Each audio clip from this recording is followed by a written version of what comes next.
Sure. Ready, John? 10 a.m. to call this meeting of Sweetwater County Planning and Zoning Commission to order for May 8th, 2019. All of our commissioners are in attendance, representing a quorum.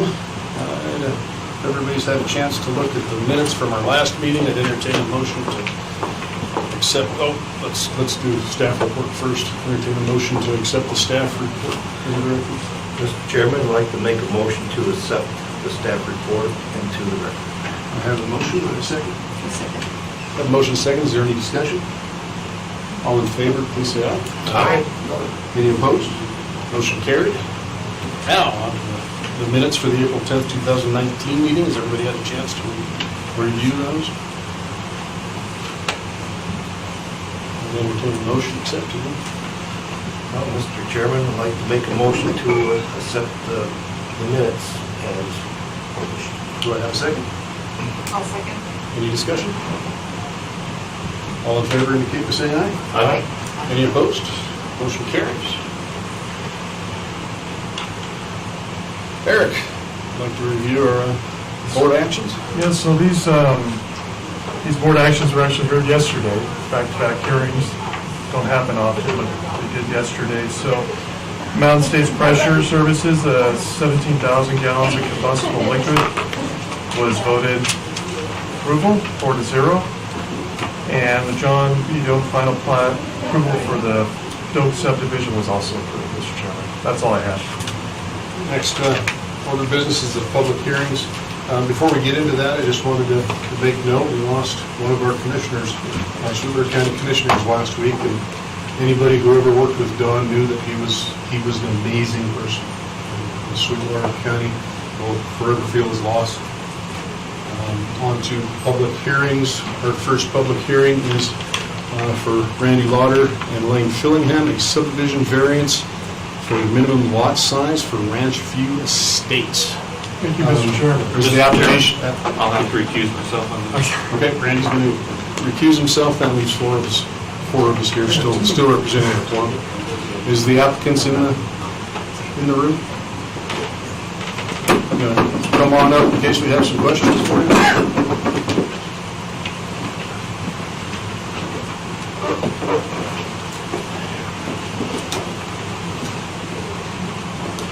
All right, Eric, if you will.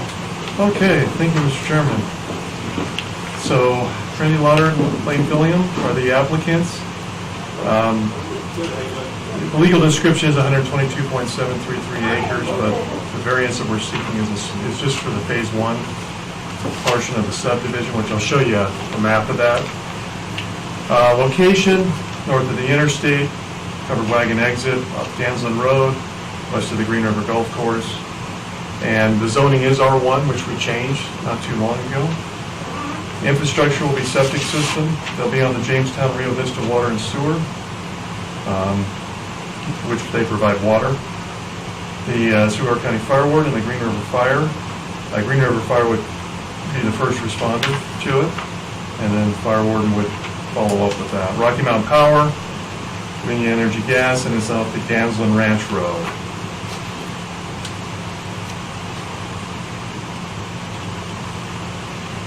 Okay, so this is a map of showing you the location. Here's the Danslin Ranch subdivision adjacent, and this is the property that in the next hearing we'll be hearing the preliminary plat. So here's Danslin Ranch Road that comes in, and then this road will be realigned with the subdivision, which I'll show you a map here shortly. And we are adjacent to the Green River. And this is the Green River Golf Course, the CRS zoning, commercial recreation. This portion is part of Phase 2, which is not being developed at this time and is still zoned agriculture. So back in November 2018, they submitted a subdivision plat, and of course with the bringing in of water into this area is what has brought this about, the subdivision of the property. We met with the applicant in March, staff did, discussing with some of the utility companies and such. We recommended that and discussed with them whether they pursue a 1 acre minimum lot size. due to this zoning, which is R1. When I spoke with the engineer, I did ask him whether that was possible with the soil conditions and such, and I'll get into a little bit of that a little bit later too, where we're at with that. So, it shows you the lay of the land. So here's the plat. It's going to be 52 lot subdivision, which is located, so on that parcel I was just showing you, here's where the road is currently, and then that's going to be removed from the plat. And then there'll be a circular road that comes in, your 2 points of access in the subdivision, and then the 52 lots with 1 acre size.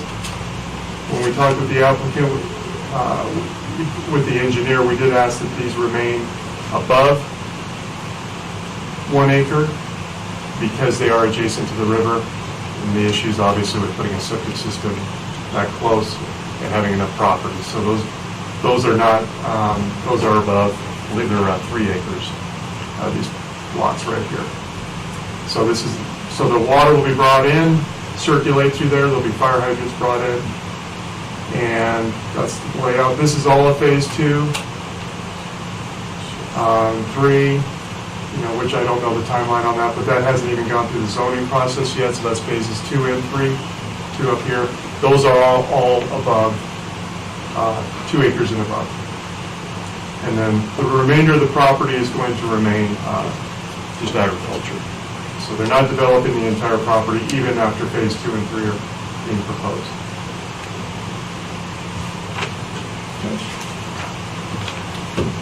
So I do want to specify what we're hearing so that we understand how this works. So this is not a subdivision variance. This is an actual growth management requirement.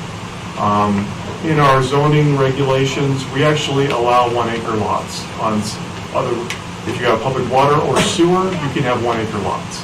We are on the fringe of the growth management area, just right on the edge there.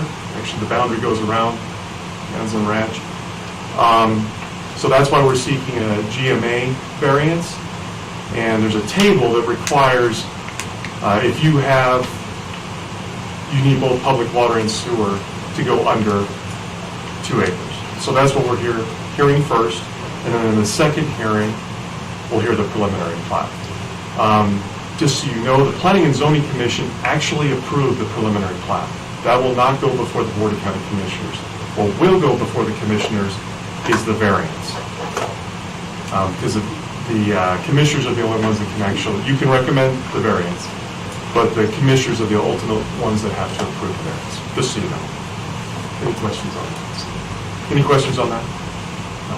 Was there a variance approved for the initial zoning change? Yes, sir. Sir, questions were from us. Public will have a chance later. I'm sorry. So here's the road in, Gamblin Road, and the actual undeveloped area is going to be subdivided. So for the criteria, it's different for the GMA. So it talks about, and basically what it's saying is when topography, physical constraints, and distance make water and sewer impractical, a variance may be granted. Obviously you can't put public sewer in. Jamestown Water and Sewer do not provide sewer. It's a long distance, from the public sewer system to Green River. So there's the distance why sewer's not being put in. And there's also the requirements if you want to put in a private potable water system also. So, which we're not doing. If there was no public water being put in, we wouldn't be here today. So, like I stated, it's over 4 miles away from the nearest sewer main. So, if that was being required, it would make it almost economically infeasible to do the subdivision. So if the preliminary plat is approved, the DEQ will be required to review and approve the proposed water and sewer system. So if this is approved and the preliminary plat's approved, the applicant will proceed with DEQ and Lander. And they will then review the soil types to make sure that the septic systems are going to work. So there's a piece here that we're not to yet at the final plat, which we don't, I mean, we have very general, your general type of what soils may be in the area from this conservation district, but we don't have what's in the ground. So if this is approved, then they will have to go through DEQ, which have made their regulations more strict in the last year. So Mark Barron will review this.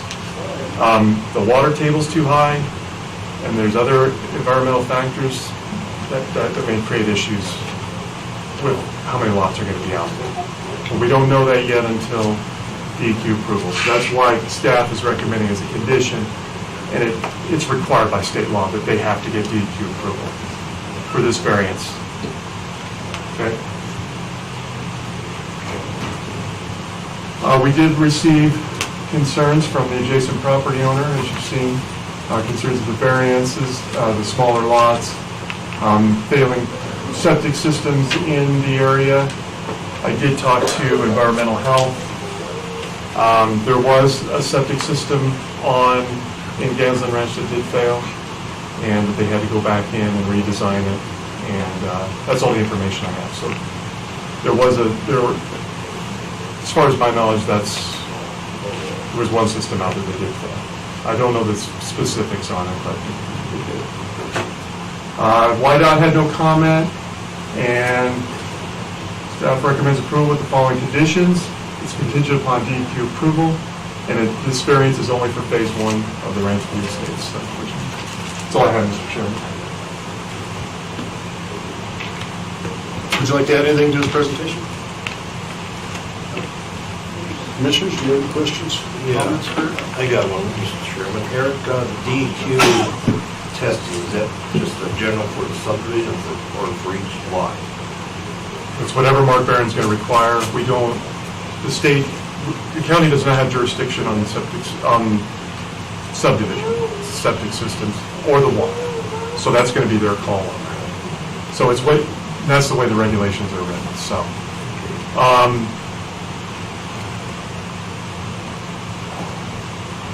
Typically, like when you do see designs of subdivisions, I would say it's not usually on every single lot. They'll space them, and then they'll do the perk test and then turn that in. So. Thank you. You bet. Any other questions?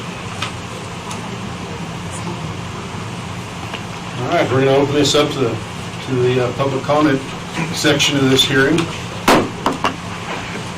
First, just remind everybody to address your comments to the chair. If you have questions for staff, address them to me, and we'll pass them on. First, I'm going to ask, is there any comments from the audience in favor of this application? If you have some, please raise your hand. Randy, please state your name and give us your comments. My name's Randy Shipman. I've been involved in this since the 1990s, I believe. Once a lot of people get their properties, and then they don't want anybody else to do anything. But I would like to make a comment on as far as the Wyoming DEQ goes. I haven't read any of their new specifications or what they require, but the soil survey map and the county conservation district provided, the original one that doesn't go in depth, but it cuts all those areas up into various soils. So, to your question, are they going to have to do something in each individual lot? Not necessarily, because the soils are different. That open area right there, coming on all the way over, is a gravel pit. Was years ago. So that whole area would be encompassed in one little test, just to give you an idea.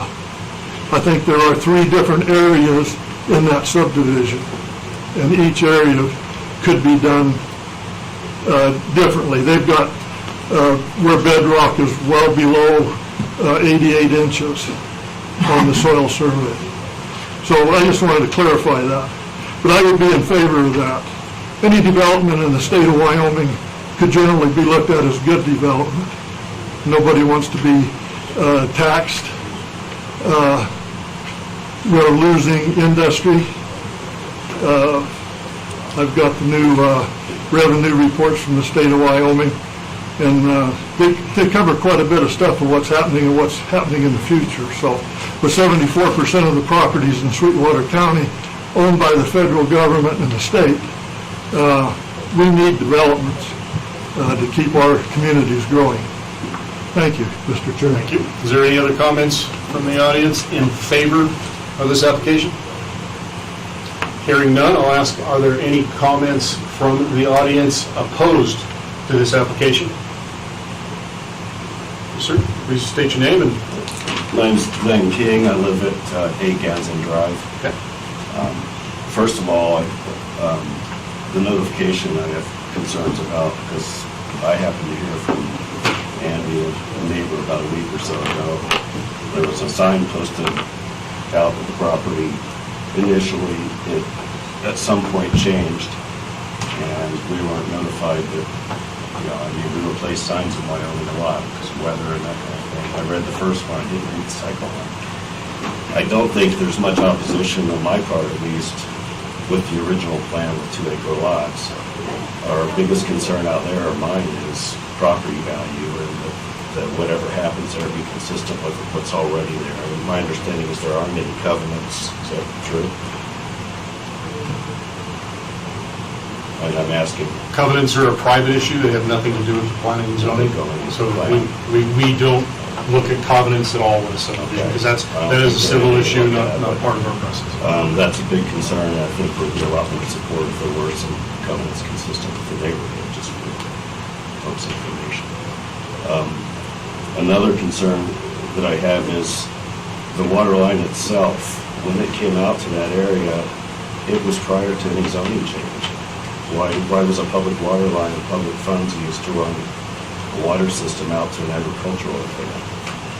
And the management plan shows current and future use as agricultural. And I think if there was going to be a change to that, there should have been better notification. It doesn't just say current, it says future. And I bought my house with that plan in place, so as far as changes, I mean, I don't think anybody's against change. I don't think anybody's against change that's consistent with the area. But it seems to me like things weren't just well noticed, and things weren't, it wasn't all above board. It's very suspicious to me, the water line down there to an agricultural area.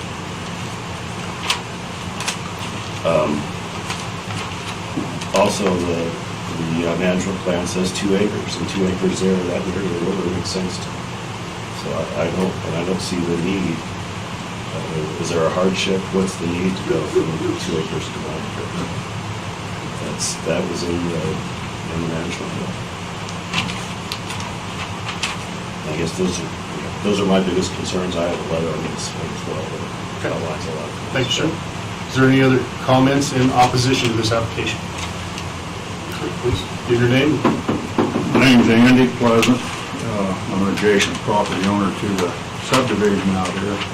I do want to state for the record offhand, right off the bat, we're not opposed to the subdivision. What I'm opposed to is the variance that's being asked for. The variance is normally granted due to a hardship. I see no hardship that's being presented here today by the developers, other than the fact that they want more ground, more lots for sale, more money in their pocket. We're all in favor of following the codes. We're not opposed to this subdivision coming in there. Randy wants to build it. By all means, they should. But what I'm asking is that it's done according to county codes. The county spent a lot of money in the development of their growth management program. And the first time we get an opportunity to practice it, we're turning tail and running and granting variances. Not opposed to development in the state of Wyoming. This is good development, but do it according to your codes that you've adopted. Now, I've lived out here for some years, and I've watched the Gansman subdivision up above. I'm not part of the subdivision. I've watched those people up there with their 1 acre parcels.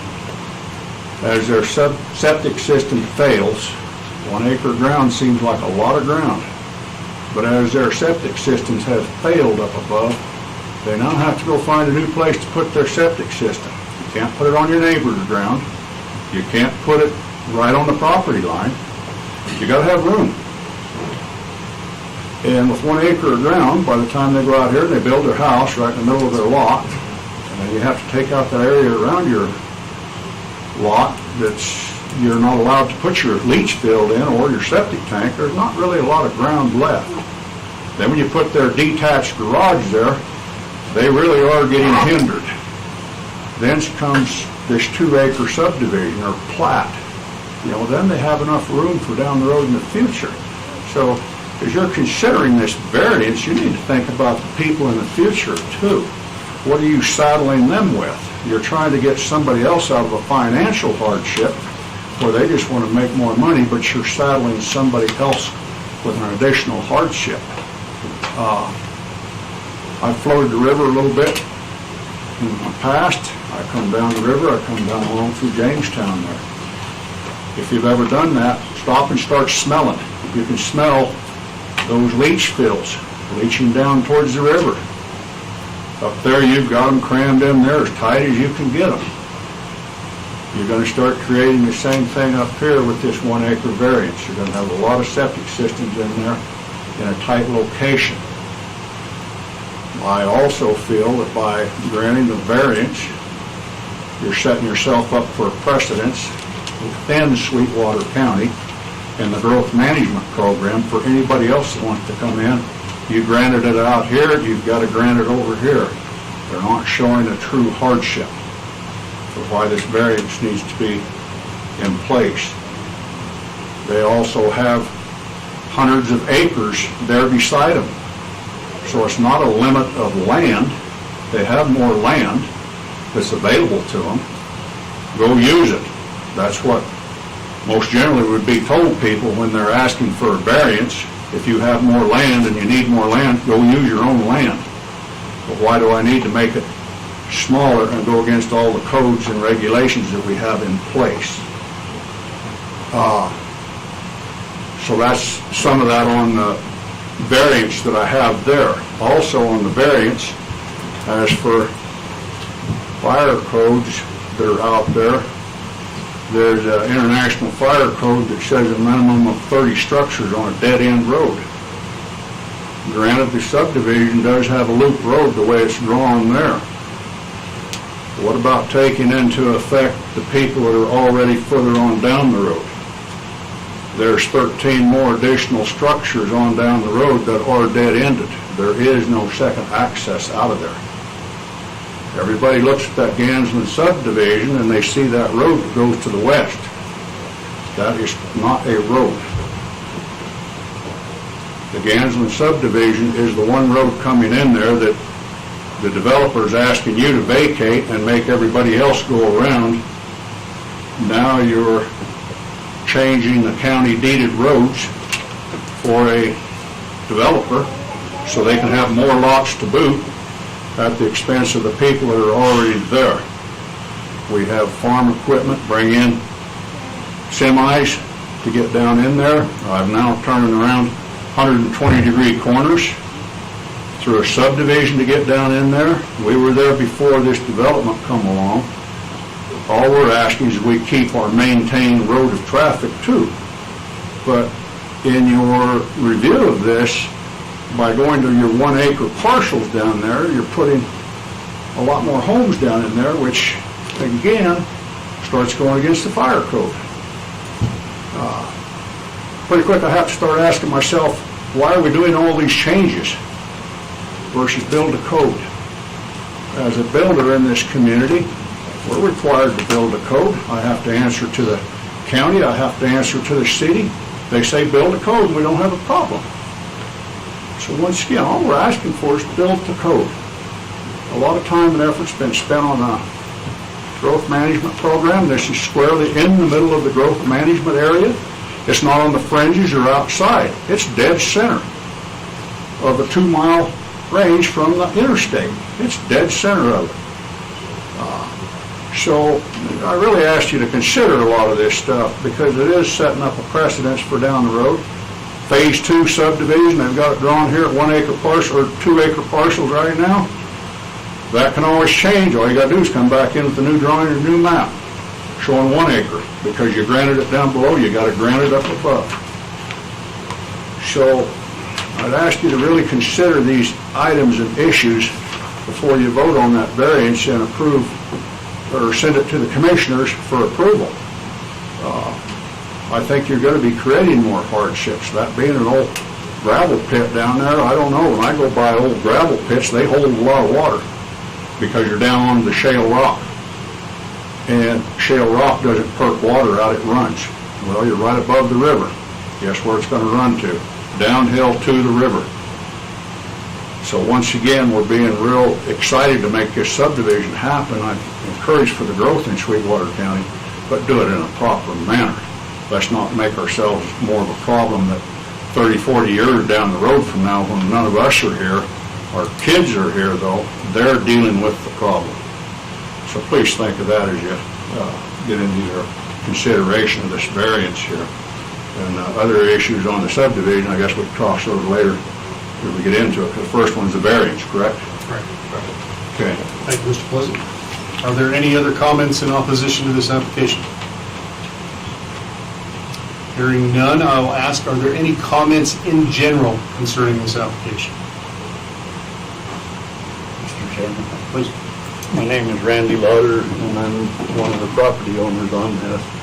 I think it should be known that 20 years ago when we bought this property and we went through all the crap to get use of it, that spur road that goes to the Gansman Ranch subdivision and the main road to the subdivision was not a legal easement to that subdivision.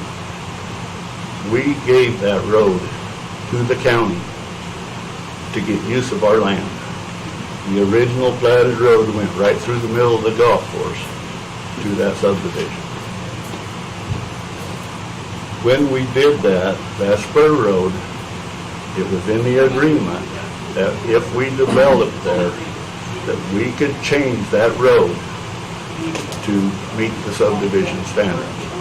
And we agreed to it, the county agreed to it, and it was left as is until the subdivision come in. My second comment is, it was all engineered for 2 acre or more lots. The county staff asked us if we would consider going to 1 acre so we conformed with the existing subdivision. And we told them, if that is what needs to be done, we will do it. It cost us more money to get them 1 acre lots per staff's recommendation. So whichever way it goes is one thing, but we are trying to conform with them. We want our subdivision to be as good or better than their subdivision. And that's all we're trying to do. So I think the communication here is not getting taken care of, but we want a good subdivision. That's what we're here for. We'll do what it takes. Thank you. Thanks, sir. Is there any other comments in general concerning this application?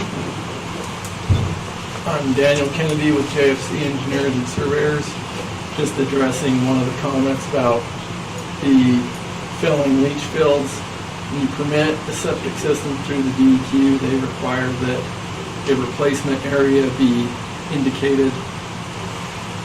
So with the comment about not having a place for the replacement, that would be there due to the fact that to permit it through the DEQ, you're required to show the replacement leach field on that permit. Thank you, sir. Please. Yes, my name's William Croy. I guess my question is, the gentleman here said about wanting his subdivision per se to be just like the other one, just like ours, like Ganseland or whatever. I guess my question is, how come they haven't set up any covenants or anything? I mean, the way I see it now, I got a 1 acre lot, you wanna buy it, here you go. Do what you wanna do. Junk cars, horses, whatever, doesn't matter, it's your lot, do what you wanna do, no covenants. I don't think that's a real good idea. I think, I'm against the 1 acre lot, but I'm also against not having any covenants, rules, regulations, whatever you choose to call it. I think there needs to be something comparable to what we have in our subdivision or something else comparable or whatever. Because the way I see it now, there's nothing. I mean, and not that I don't believe the gentleman, but him sitting there saying, yeah, this is what we want. On this hand, and this is what you can do when we get your check. On the other hand, I'm just not sure I'm buying into that.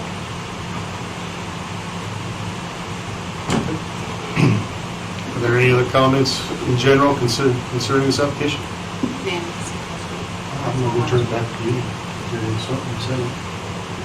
Please.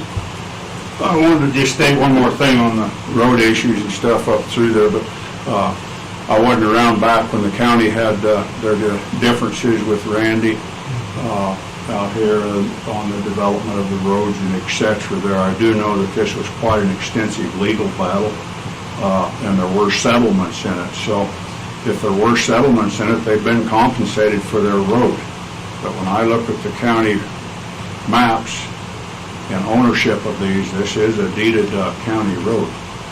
So, I don't know what kind of back settlements there were and et cetera, but if there were settlements in all these cases, because this was an ongoing legal battle that happened, that went on for years out there. So it might take a little bit of, it might be a little bit prudent to review some of this stuff before we jump right into it. Thank you. Are there any other comments in general concerning this application? Hearing none, the public comment portion of this hearing and turn it back over to my fellow commissioners. Eric, there is not an HOA Gansland's Ranch, is that correct? That has to comply to covenants. There's not a homeowners association or anyone necessarily policing the covenants out there? I mean, I don't know, because I don't know if they're having any recorded. Typically, so I've got a bunch of answers to a lot of the concerns about. Some of them are preliminary plat issues, because we are only hearing the septic in this first hearing, but I thought since we're at it, we might as well just talk about it. Covenants are required by state law. Okay, so they're gonna have 2 covenants. Now, I can't tell them what to do on covenants. What I can say to the comment of that this is our most restricted zone district. So I did recommend that. I sat down with Mr. Lauder and said, you're going to an R1 district that is more appropriately sized for a 1 acre lot because they can't have agricultural animals. That is the reason why I recommended that. It's absolutely correct. So this is only allows site-built homes. You're not going to have mobile homes out there. It's our, like I said, it's our most restricted zone district. Actually, in the R1, you can go less than an acre. You can go to 10,000 square feet. Fairway Estates off of Mesa Drive. That is a classic example of what an R1 district is. That's what we're looking at here. This is not R2SF, which is Mountaineer, which is you allow horses and things like that. So that is where the 1 acre coming from. And I recommended that. I did. I think it's more appropriate. You're going to have 2 acres of lot that you don't need. You don't see those big accessory structures in an R1 district because they're not allowed. Okay, so like you do in an RR district. So that was the reasoning for that. They did propose 2 acres, and when we sat down and I brought them in and talked to them about that. So they are required by state law to have covenants. We do not enforce those, and they will have to draft up themselves and decide what it is exactly what they want as far, and then they will have to obviously establish a HOA to enforce those, because the county will not enforce those. Full enforcement's in the zoning resolution, nuisance, all of that. But the HOA will be up to them. It's private contract, so I hope that answers some of the questions. Any other questions or comments from the commissioners?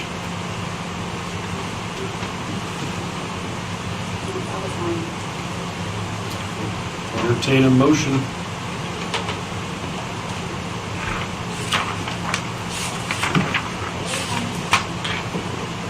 I would like to entertain a motion I'll to, entertain it. yeah, sorry, I would like to make a motion, thank you. I would like to make a motion on the Water and Tillingham variance minimum lot size to accept the variance that has been presented. Would you like to entertain the staff's recommendation? Including, yes, the staff's recommendations with the DEQ approval of the final plot, and this is for the Phase 1 portion of the subdivision. I have a motion to accept the application with staff recommendations. Do I have a second?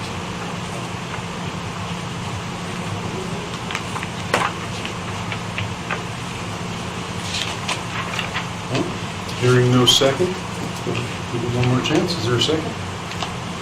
No second, the motion dies for lack of a second. Do I have any other motions? We have to have a motion on this. Mr. Chairman, I'd like to make a motion to go back to the 2-acre minimum, Just deny it. deny the 1-acre variance. I have a motion to deny the variance to 1 acre, to deny the application. Do I have a second? Second. I have a motion and a second. Is there any discussion?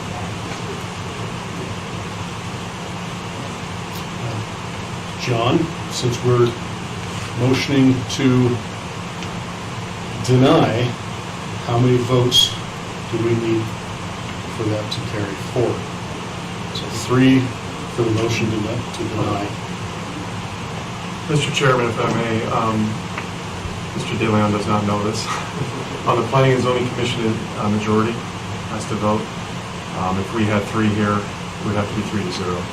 If it does not, if it's under 3, or if it's 2-2, it's a negative recommendation. There's no recommendation. Right. Okay, that's all, I just wanted to put it. It's different on the Board of County Commissioners. They can vote. It doesn't have to be that. It's different voting record. So if this motion fails, then it's a non-recommendation. To the Board of County Commissioners. Is there any other discussion? All those in favor of denying the application, please indicate by saying aye. I'll start with you. Aye.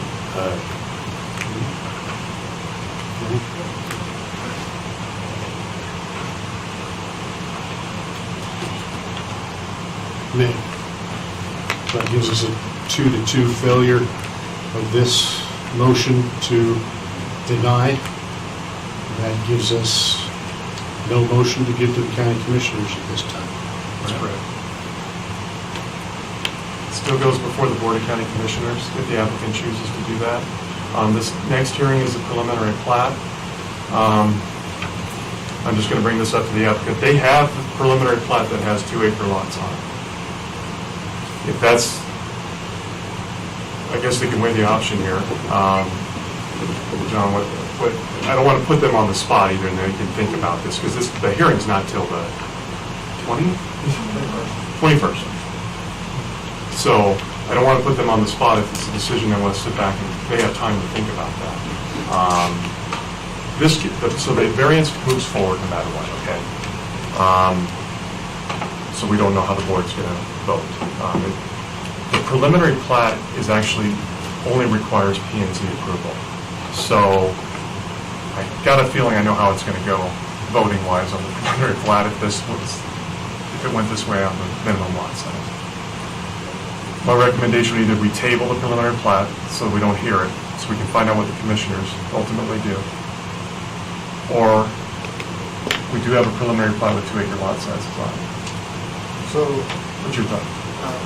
Mr. Chairman, in terms of options to consider, I think that the plat can be addressed today. The difficulty is Okay. it's not going to, it could be addressed, the commission could approve the variance and could approve the plat, is what could happen. It's one possibility. A second possibility, and Eric, So the preliminary plat can be heard by the commissioners if they deny it. I just remembered that. So that is, so if the same outcome happens, we can hear both of the commissioners. yeah. Yes. So the commission could, Yes. could end up approving the variance And and the that's plat, correct. that is still a That's correct. Yeah. viable option. Yeah. So that's option one. Another option to consider, and Eric, I certainly invite any comment, is that there has been, in my estimation, proper notice as to a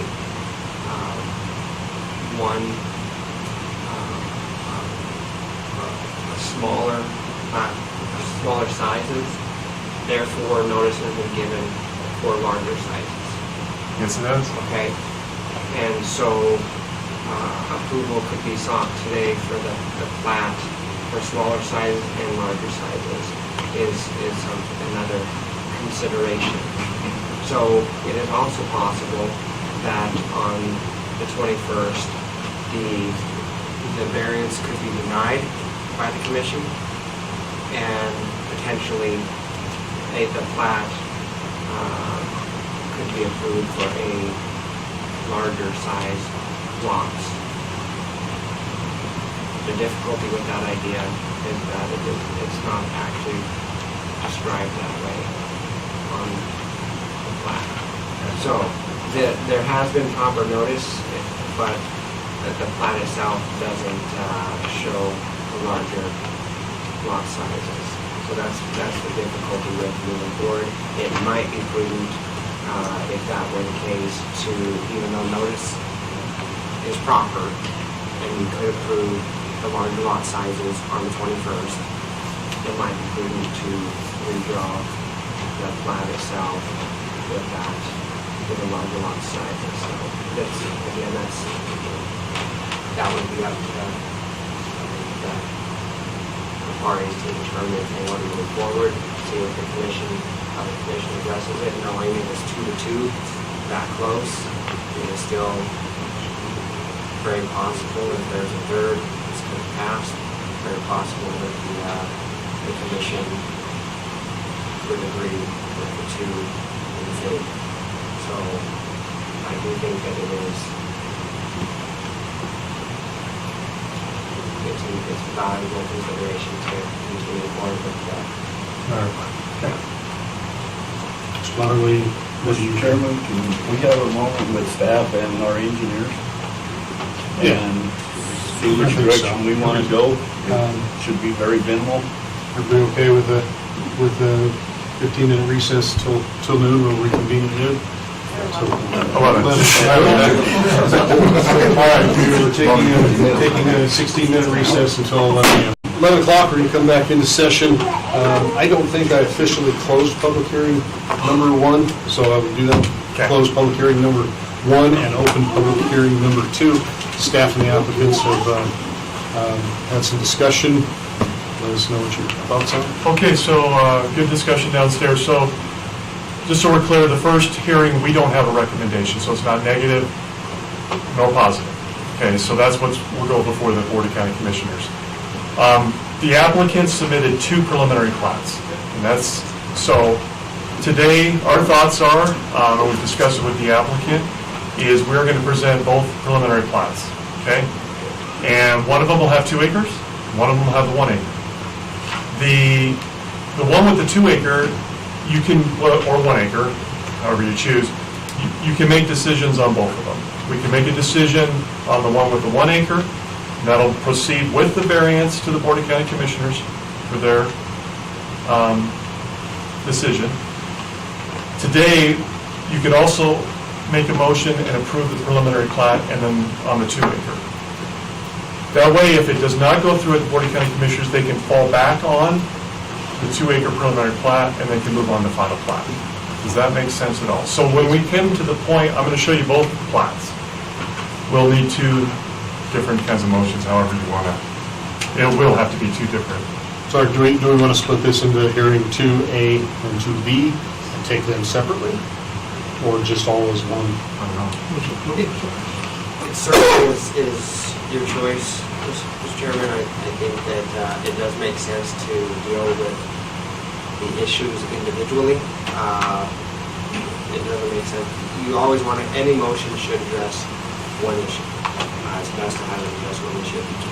Sometimes there are things that are tied together, but so it will make sense to potentially have two motions should there be a board member that wants a motion on each of those individual issues. Okay. So, What's the board's preference? Should we split it into two hearings or just hear it all together and then understand we're going to have two motions coming out?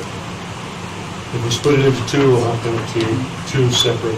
I'm fine with one hearing and two motions. I'm fine. Yeah, a lot of the comments that we're going to hear pertain to both, so you don't need to repeat ourselves. All right, so we'll leave it as one, and then we're going to need two There's two different motions. motions. Eric, I'll turn it over to you. Okay, I've never done this before, but we'll give it a shot. Okay, so, again, I'll go a little bit deeper into this, because it's a preliminary plat that we're hearing. So, the first one, we'll just say is a preliminary plat with the 1 acre lots. How's that sound? Okay? And, well, they're both located in the same location. It's going to be on a septic system. Cedar Rock Springs water is incorrect. Jamestown, Rio Vista. Fire District, Rocky Mountain Power, Dominion Energy, and a stable lane is also incorrect. The, again, this is kind of going over domestic waters to be provided. Sewage is septic system. There's no planned sewer. The individual lot owners will be responsible for the design, the construction, and operation and maintenance of their sewer systems. Just so you know, whether it's 1 acre or 2 acre, doesn't really matter. If DEQ comes back and requires engineered septic systems, that's what will be required. So that has nothing to do with 2 or 1 acre. It's just when they look at the soils, they'll determine whether DEQ will have primacy or the county in environmental health, the health department. Roads will be constructed to Sweetwater County standards and dedicated county for maintenance. The county is requiring a 60-foot right-of-way, which is larger than the Gansland Ranch Road right-of-way, because that is the minimum requirement of 60 feet. There will be utility easements on outside of that easement, which will be 10 feet. So we're talking 80 feet of right-of-way.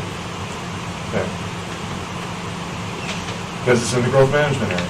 So portions of lots 7 through 9 are located within the FEMA designated floodplain, and that's on, let's just show you. So that's why those lots stayed larger, to accommodate septic systems on those. On-site drainage infrastructure will also be installed to control runoff. Again, there's the plat. So the road that's actually going in the subdivision that they're building is going to be wide, probably, did you say wider, Gene? The right-of-way is actually narrower, but the road width is wider. Yeah. It'll be one of the wider roads. It'll be the widest road out there. Yes. Thank you. So, another thing to bring up, the road layout's going to be exactly the same with the 2 acre, and I'll have to pull up that plat. I do have a drive up here that has the other 2 acre one on there, but the layout is the same. It's just they divided those 2 acre lots into 1 acre lots. So and I'll show you the difference between the two. Again, we'll have to work out the logistics of when that roadway, when it's constructed and how that will all work. It's way down the road. Okay. Here's the preliminary plat and the actual, just shows you the topography. You don't have construction drawings at this stage, which you'll have in final plat. And you, by the way, you will hear the final plat too, so I do want to state that. You will have to approve, and the Board of County Commissioners will have to approve the final plat. So we had quite a few comments. Again, Andy and Gail Pleasant, that comment was also for this one, was for both the plat and the variance. Colorado Interstate Gas had no facilities in the immediate area, they had no concerns. All West, please verify easements, include telecom and road crossing provisions included. YDOT had no objections to it. Emergency management, 911. She did bring up the fact that she had no issues with the subdivision at this time. She just saw potential problems to look at as far as ingress and egress on Gansland. And I'll talk a little bit about what the county's proposing there. Sweetwater County Joint Communication Board, they asked for changes in the roadway names. The applicant did change the names on the roadways in there. You just don't want to get matching roadway names and then they go to the wrong subdivision, which some of the similar roadways were in Rock Springs, so that's a serious issue. So very minor issue. Code enforcement had everything with the plat was okay. Most of these were engineering things. I do want to state that there will be a fire hydrant distribution system in there as required, and they will be required to meet fire code flows for residential. So we've talked to the Rio Vista, and they don't see any problems with pressures and things like that. But it'll have to be engineered and constructed to those standards. So typically what happens is they're constructed, and then we'll go out there and flow the hydrants. It's constructed. Well, they have to decide it too. The fire warden had concerns about secondary access, that there is none. That was mentioned earlier. That is, of course, that's a concern. Going back to and Gene, maybe you could just discuss what you're going to do with the roadway, just real quick. Okay, so Gansland Ranch Road is a county road, and also Firehole Drive Road. And we've been working with the engineers on Firehole Drive Road, because at some point Firehole Drive Road has to go away and the other ones have to be built. We still have to maintain access, two-way access to the other ones. So that's going to be some working with the contractor and stuff like that, because at some point there's going to be a little bit of time when, after those roads get built, that other one will get obliterated. On Gansland Ranch Road going in, that road varies. It's got a nice right of way. They had planned it for a good right of way, but the road's not built to really any kind of a standard. It varies by as much as 5 feet in my measurements going out there in width. The main fire warden concern is if you have a fire truck parked in the middle of the road and people are trying to get out and they're trying to get in where they go. If you actually go out there and look at the fire hydrants that are out there on Gansland Ranch Road, they're placed way off in the right of way. So in talking to the fire warden, we can actually put some turnouts in there so the fire truck can get off the road, use the fire hydrants and allow everybody to egress out of there. So that's what we're planning on doing. I don't know if that answers any questions. And in such time as if that gets developed through, we'd actually build it up to higher standards. Right now, like I said, it varies by as much as 5 feet, from 22 to 27, 28 feet. Actual top chip sealed width, which will be interesting. It'll be kind of interesting out there, because when you actually look at the roads interior to the subdivision, they'll be 35-foot top road chip sealed width, and Gansland Ranch Road for a while will only be 25 foot. It is what it is. Thanks, Gene. And you ran the ITE trip generation on there, which is the International Transportation Engineers. I did. And this is based on the 1 acre subdivision. And also, let me get to it. So based on the 1 acre subdivision,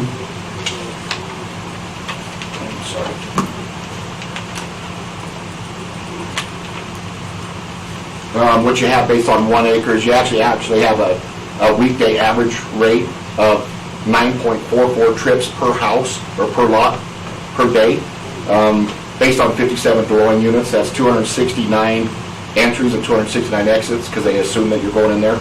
Now, I need to point out that range of rates is between 4.81 and 19.39. And that's the best that the IT trip generation has. Obviously, most people don't go inside their house in Wyoming 20 times. So what I did is I used the average of 9. The weekday peak hour, AM hour, you'll have 11 going into the subdivision and 32 exiting, for a total of 43 peak hour trips, and that's usually defined between 7 and 9 or 6 and 8, depending on the shifts. The weekday PM peak hour is 32 entering and 21 exiting, for a total of 57 trips during the same 2-hour PM peak hour. So the roads are adequate to handle that volume of traffic, based on everything that I've looked at. Perfect. Just want to bring that up. That traffic congestion, kind of, some concerns of that were brought up, so just wanted to address those. Mr. Chairman,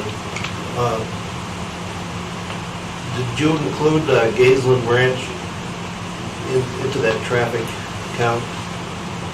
I did not, because that's already existing. This is what adds added That would be onto in it. addition to what's there. That would be in addition to, if the 2-acre lots will be a lot less than that, the 1-acre lots is based on 57. Thank you. So whether 1 acre or 2 acre, don't see any issues. The roads are adequate for either sides of the lots. Since there's no park or open space, like dedicated on the plat, there's fees in lieu of, or they have the choice of doing that or dedicating land, and the applicant's going to just pay the fees in lieu of, which is based on fair market value. It goes to the rec board is what it does. But that does not get addressed until final plat, so. The code enforcement, which is our fire department, also looked at this and felt that the egress, with the modifications that are going to be made by the county public works director, that it meets the code, meets the international fire code, because I did hear some comments about how it won't meet the code.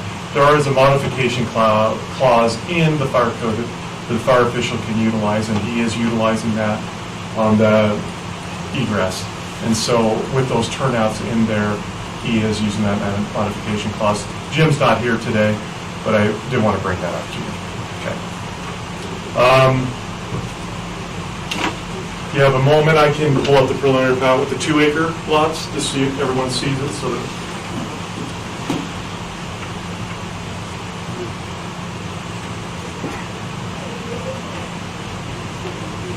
So we were just looking at the,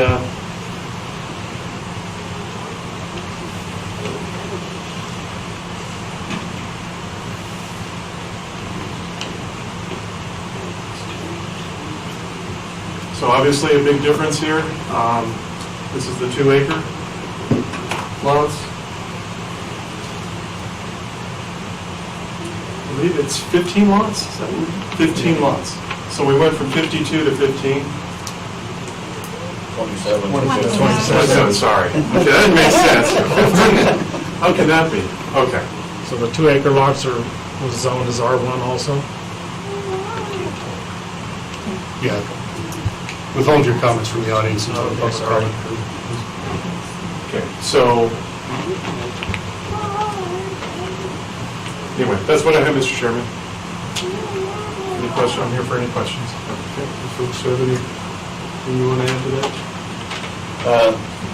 Like I said, we originally did 2 acres. Staff recommended we go 1 acres. It makes it where with 1 acre lots, there's less chance of it becoming unsightly out there, basically. 2 acres is a lot of land. It's more for, you can bring more stuff in, basically. You've got more room to put it. So we decided, if they recommend it, we go 1 acre, it gives you a house, you have a barn or whatever, and you can landscape it and make it look nice versus 2 acres, that's a lot of landscaping. So, we are willing to do whatever it takes to get going, basically. Appreciate that. Commissioners, do you have any comments or questions for staff on that? No? With that, I'll turn this over to public comment.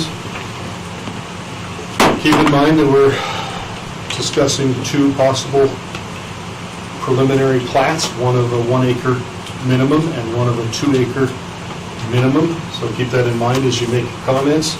I'll first ask, are there any members of the audience who would like to speak in favor of either of these 2 applications? I have a question, Mr. Please. Chairman. Do you have general comment before you have the for and against? I usually have general comment at the end, just I because know. that's the way they always did it, but feel free to, if you'd like to make a general comment, feel free. Well, no, I'm still for it. The septic Okay. systems were Do you want to say of something? concern. Just saying you're for it? Yeah, Okay. it'd be nice to hear everybody's opinion before you vote, just my personal opinion. Okay. Are there any other comments in favor of this application? Either one? Hearing none, I'll ask you, are there any comments in opposition to either of these preliminary plats?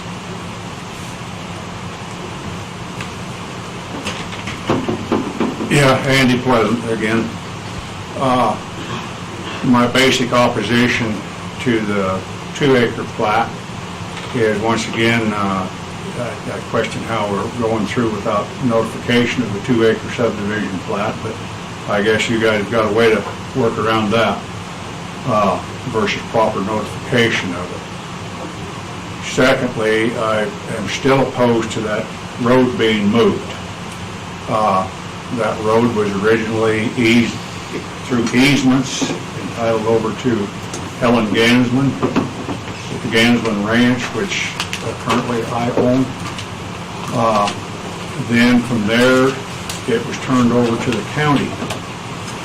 So once again, I'm not in favor of my road moving for the developer. I've not been given a clear line of access to my ranch. I'm now being subject to go down through the developer's property and turn 110, 120-degree corners, come to a complete stop as I'm moving through there to move forward. I'd like to know if something could be done about this, because it's not in my favor of this roadway being left the way it is. Preferably, I would rather have the road left the way it is and build to the road. I know it may be an inconvenience, but I don't know if that's even been talked about versus from day one, it's just moved to county road. So I don't know, but my objection is that county road being moved there, because once again, it does hinder us with our operations to have to start coming down through there. With the 2-acre lots, I didn't get an accurate count of houses, but I am concerned about the existing Gansland subdivision being where it is at, and there is only one access into that subdivision, one legal access into that subdivision. Please take into account that subdivision. What the development is proposing to do will put that many more houses in there in play as far as your fire codes go and et cetera. So that being said, for both 1 and 2-acre lot developments, the 1-acre lot development, I believe, would put them way over the count for the International Fire Code. Secondly, I question the water flow that is currently coming out there. From my understanding, they only have 750 gallons a minute available out of that hydrant. I believe water flows are up at 1,000 gallons a minute for fire protection. There's also been talk of the truck stop down there coming in.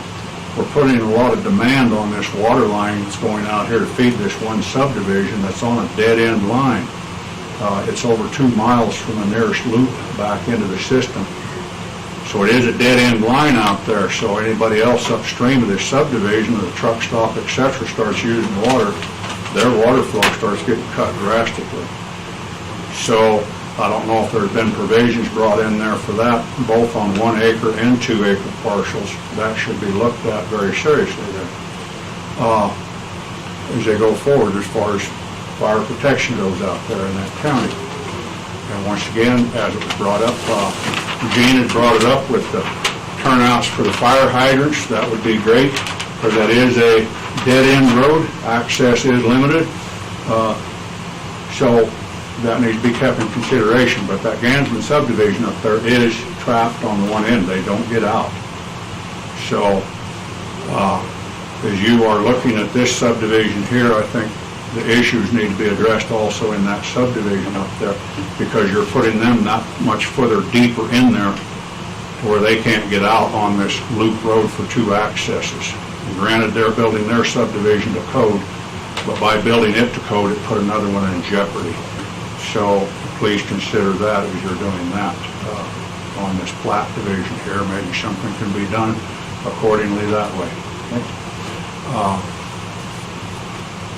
And of course, the covenants, once again, R1 does require a stick structure be built, but I've already heard from numerous people that are wanting to buy ground out there and pull trailers in and set up shop, and, you know, property values would take a definite plummet. So covenants would be very good out there, whether they get enforced through a homeowner association or they're there when you buy the ground. It should come over as part of your title, that there is a homeowner subdivision, and here are your covenants built within these guidelines, because then somebody could actually bring legal action against them if they weren't. But we have not seen any covenants yet, so there again, we don't know. So these are items that I would like to see brought forward as we move forward with this plat reviews and et cetera. These items should be brought to us. That's why I feel today we're put at a disadvantage when you're going from 1 acre to 2 acres, and there's been no notification or preparation for it. Thank you. Okay. Are there any other comments from the audience in opposition to this application? Sir, you want to? I was just asking if the 2 acre lots are zoned as R1 also. Yes, the zoning's already in place. The zoning's already in place. So what's the advantage other than just double your lots, double your money? I mean, there's an acre lot, landscape, water with city water, 2 acre lots, nobody's gonna be able to afford that. Putting grass on an acre lot with city water, at 2 acre, same scenario. I mean, it's not like you're gonna do major landscaping on city water. Can you give your name? Doug Vanderpool. Are there any other comments? Rob, one more comment for me. The drainage on there, can somebody show me the drainage for what is proposed coming down and where it's going to be held at versus going straight down and running right into the river? We won't have that till final plat. Yeah, we don't get into that. That'll be on the final plat? Okay. Because this is just preliminary plat we're talking. Preliminary, Not okay. final. Yeah, because I know that hill up there has washed water down before. I've helped Randy fix his road before. The water does come down there. Water is an issue. It floods down into our pastures and et cetera. So there's that hill melts off up above due to nobody's fault other than Mother Nature. But that water, if you come down there and build that subdivision up down in there, is going to have to go somewhere, and it should, whether it's detention ponds on the property or something of that nature before it runs into the river. So, Are there any other comments in opposition to this application? Yeah, my name's Mark Pleasant, and I'd just like to know if they're going to put a fence maybe between the golf course property and the existing fence line there just to keep cows out. Or if the cows are going to be allowed to roam freely still.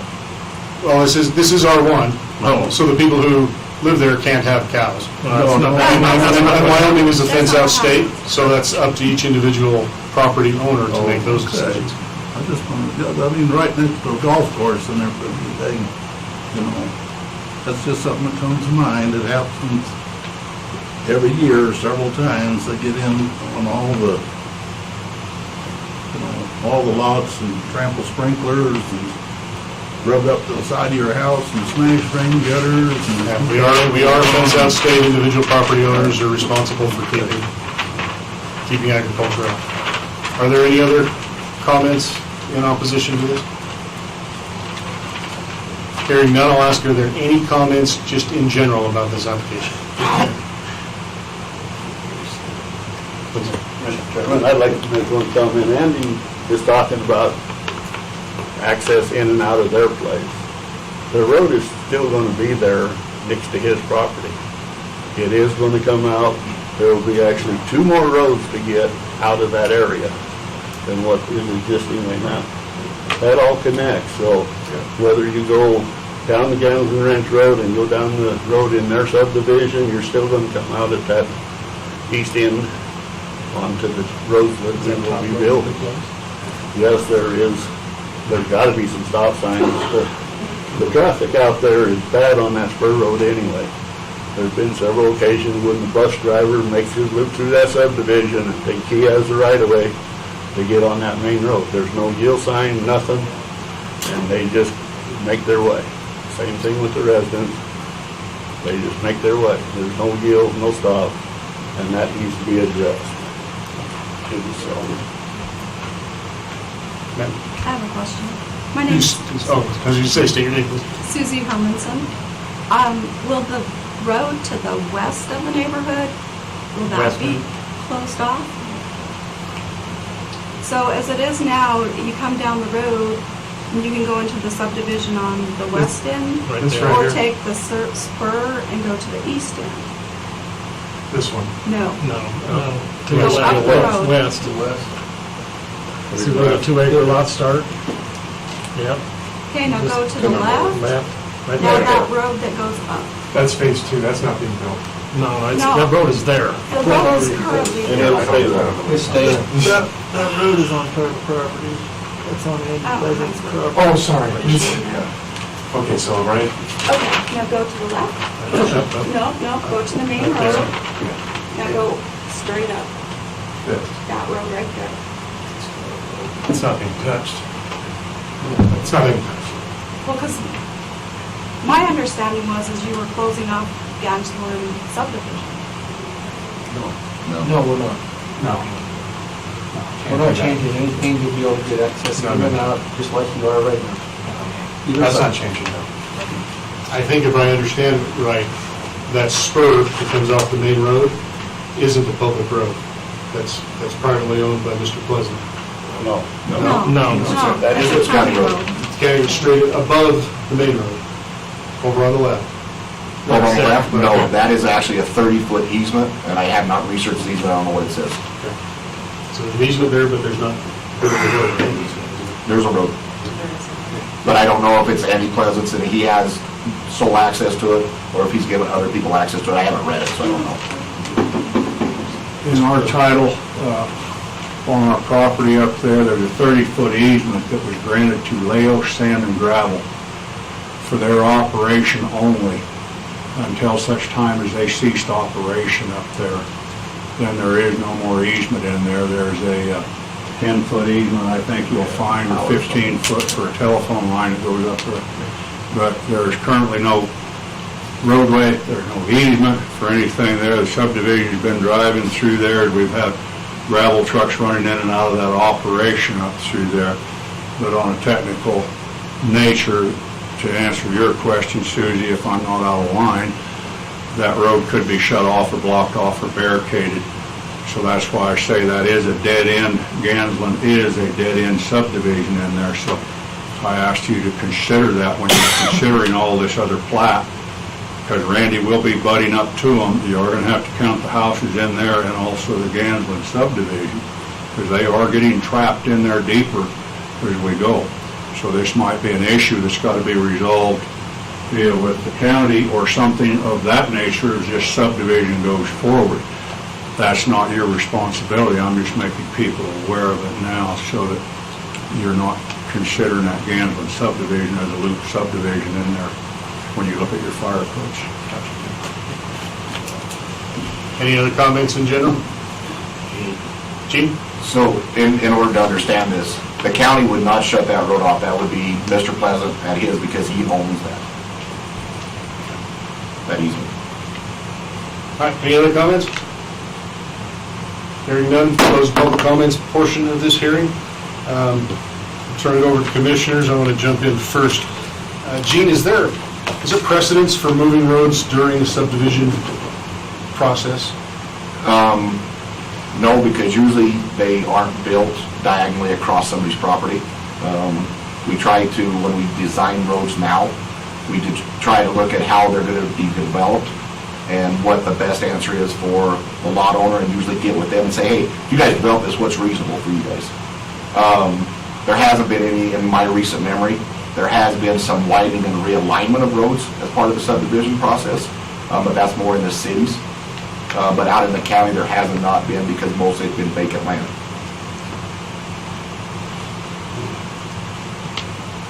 Commissioners?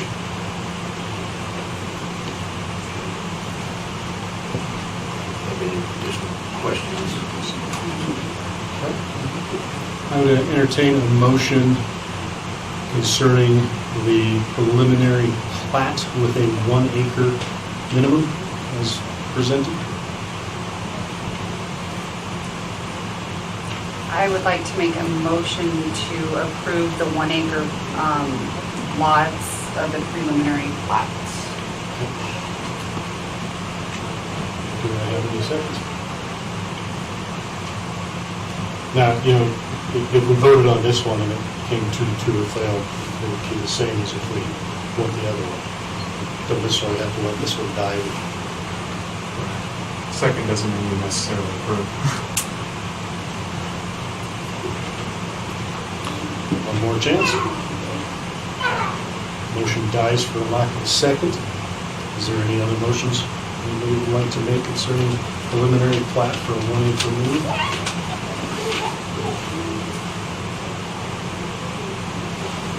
I'd like to make a motion to deny the 1 acre plat. Okay, I have a motion to deny the 1 acre plat. Do I have a second? Second. Is there any more discussion on it?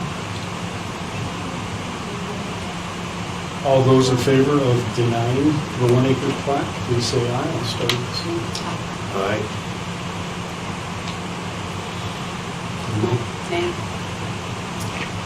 Nay. So that goes to the commissioners without a recommendation. Right. We'll go on to Part B, which is a preliminary plat approving the application for a 2 acre minimum plat. Anybody like to make a motion on that? Mr. Chairman, I'd like to make a motion to approve the preliminary plat for the 2 acre lot size. I have a motion to approve the application for a preliminary plat with a 2 acre minimum lot size. Is there a second?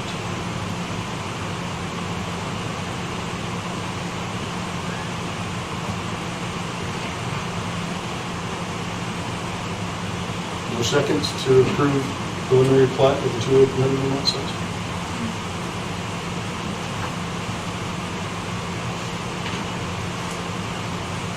Eric?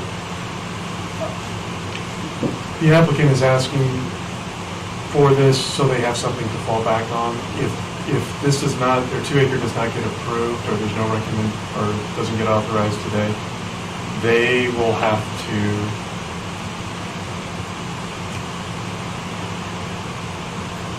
I guess I'll have to appeal that too to the county commissioners. They have that choice too. But they're doing this so in case it does not, 1 acre does not occur, they can move to final plat. So this will delay their project.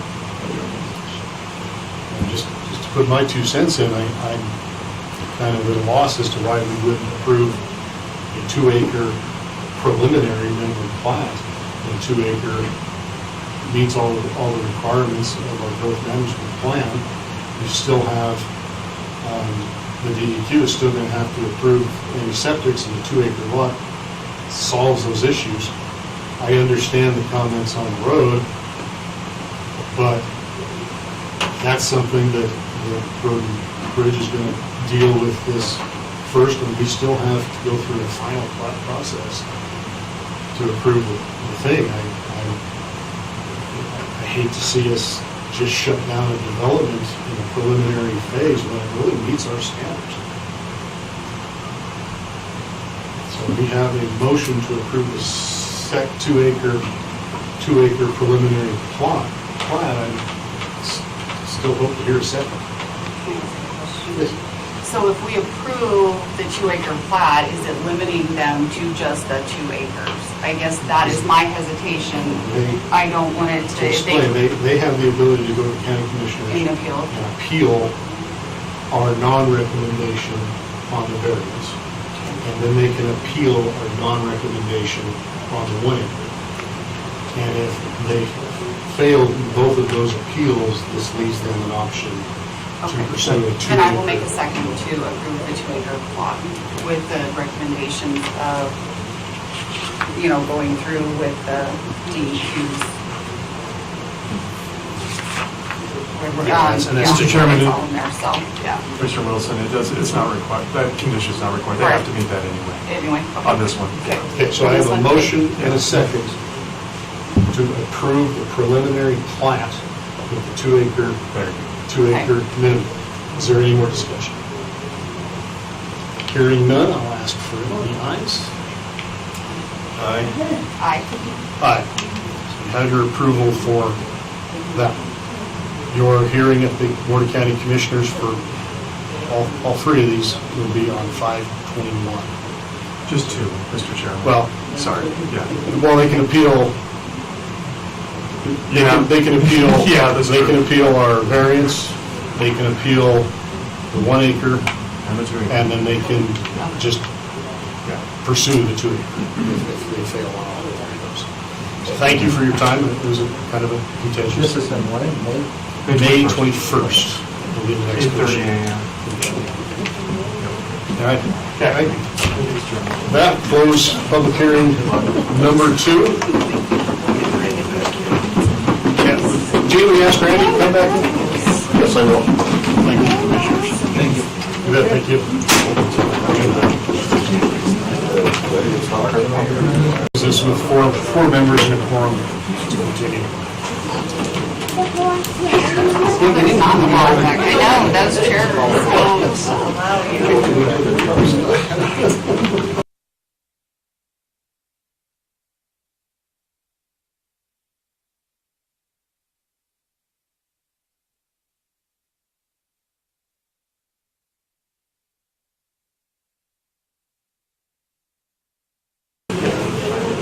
As long as the cows aren't running on houses, let's go.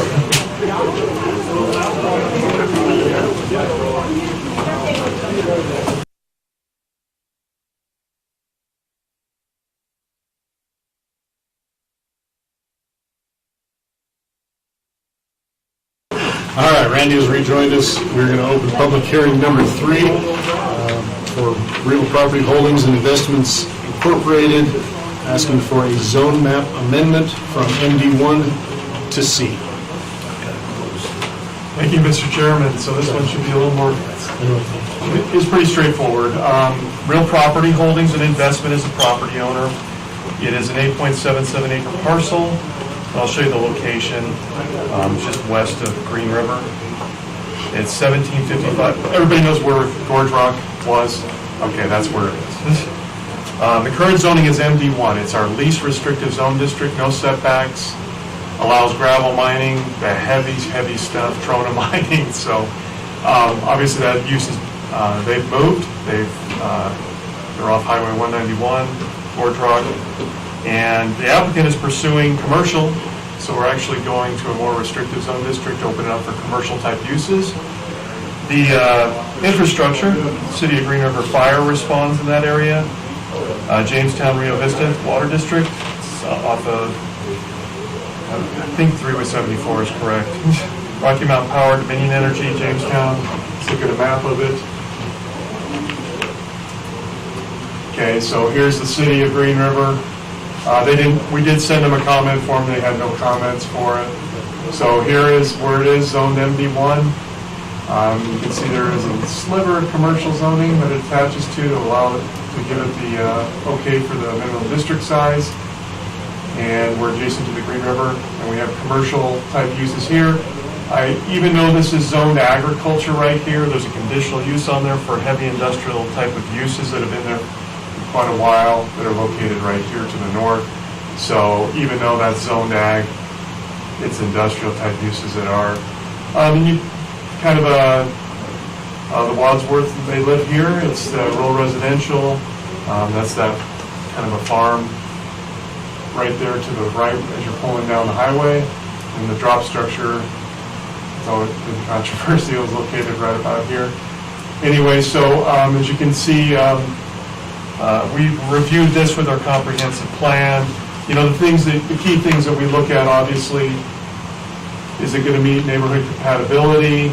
You know, is it adjacent to similar uses, which it will be to the north? And if anything, we're going, it's kind of a weird terminology called down zoning, where you're going to a more restrictive zone district than what you were at, which, you know, you have MD1, then you have heavy and light industrial, and then you have commercial, so we're jumping to the commercial type of uses, which is what, and I don't like to state exactly what the applicant wants to do, because they can use all the commercial type of uses that are in there, and that's what we should be evaluating things too, because they don't have to tie themselves to a certain use.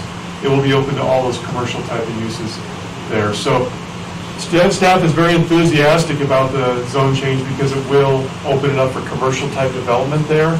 It gets rid of the MD1 zoning that was there, which the applicant has no desire to pursue that type of uses that are there.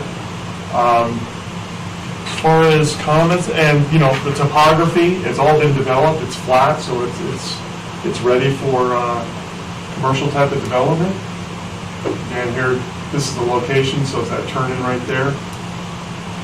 You can just see to some of the pictures. As far as comments, Mark Hoffman, he's an adjacent property owner. He is in full support of the zone change. YDOT had no objection. Their thing is this, so if you desire to put a different access in or something like that, and depending on the use, you may have to, because they have jurisdiction, he would have to go through, the applicant would have to go through the YDOT, whether they'd have to upgrade or, that's why they reserve for future development. We recommend approval of the request, Mr. Chairman. Do you want to add anything to staff's report? It's been a lot of work so far, trying to clean it up. But other than that, I'm just pretty much just trying to get it cleaned up and get some grass on there so that dirt stops blowing and get a fence. So. Questions for staff? Or? I got a question for Eric. On that overview map, the grade in there, is that the city of, you know, by the interchange and all that? Oh, down this. Is that the city boundary? This orange line is a city boundary. Okay, that's what my question is. Yeah. Don't ask me why it goes that direction, but it does. I mean, it's right there it's on the edge. Okay. Yeah. Any other comments, questions for staff? Not question, comment, it does look very nice out there. You've done a great job. It I'm looks a trying. lot better. We're out there a lot, and it does. I think it's been a really nice improvement. All right. That's good. Commissioners have nothing else. I'll move into the public comments portion of this hearing. Are there any comments for, against, or in general concerning this application? Hearing none, I'll close the public comments portion of this hearing and turn it back over to my fellow commissioners for their comments, questions, and/or motions. And I will say, I think this is great for the area. It'll be a nice change for that area for everyone. Mr. Chairman, I'd like to make a motion to change the code from MD1 to C. I have a motion to accept the zone map amendment from MD1 to C. Do I have a second? I'll second. Motion second. Do I have any more discussion? Hearing none, I'll ask for the ayes. Let's start at the same. Aye. Aye. Aye. Aye. You have your amendment ready in front of the commissioners on 521. Congratulations. Maybe a concrete plant should go back in there. All right, I close this public hearing number 1st of May is 3. 8:30 is our board. Okay. Yeah. Let's hope it doesn't take as long. I'm good now. You have to, this is the recommendation. Okay. And Commissioners make the Right. the final say, yeah, but you're good. You're good to go. Luckily, you got a recommendation. Right. Exactly. Yeah, you do. Actually, I have a recommendation, so. All right, we'll move on to other business. Sir? So the container language is advertised, and we will be hearing that in June. It's the only June, I believe the only June hearing we have. Is that right, Stephanie? What's that? That's it? So for your final Island and Randy will be your final meeting, so. Randy? Yep. Both terms, yep. So, Well, that's sad. anybody knows anybody to, keep in mind that the way the layout, has to have 3 commission members that live in the county and 2 that's the minimum. And then the other 2, it can be all county, but you're both in the county. So, Angela, you're in the county, Terry's in the city, Patsy's in the county, so. One of your replacements has to be a county. So. Commissioners have anything else? Me here, Joe. All right. Then I'll entertain a motion to adjourn. I so move. Second? Yeah. All in favor? Yes. Aye. We are adjourned at 11:47.